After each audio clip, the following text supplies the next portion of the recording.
Hey YouTube, how's it going? Kevin Cleary here with a quick first impressions for you. What I have here is the Ontario Carter Prime. This knife I haven't had too long. In fact, here's the box right here. I just took it out of a few minutes ago.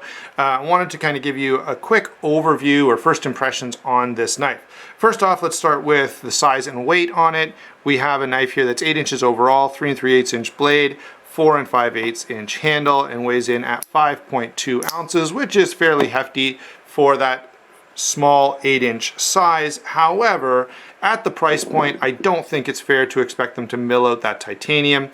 They could have possibly gone with a different option other than the back spacer, but that's okay.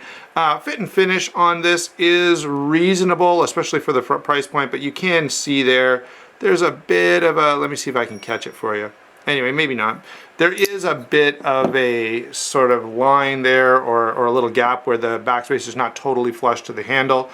Certainly not the end of the world. Next, let me hit the features. So the thing that to me stands out about this knife is the features you're getting for the price, okay? This knife has D2 steel, which is fairly standard or fairly budget-friendly steel, so that's in keeping with its price point. It does have a black wash on this sheep's foot blade, hollow ground, very functional blade shape in my mind. Obviously, I can't tell you much about how it's going to perform, but I will when I do the full review.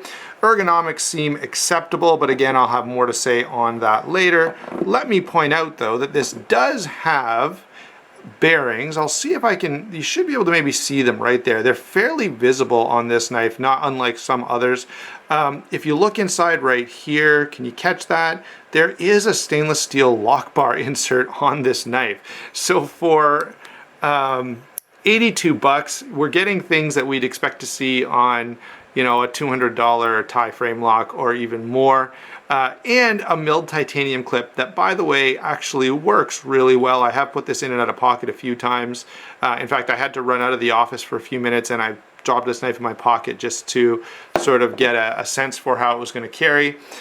So I've got to say, very impressive little knife for the price point. And even if this was much more expensive, you know, this was a knife that if someone just handed it to me, I would say, yeah, it's probably around 200 bucks, but $82, so extremely high value. There you go. We'll talk to you soon.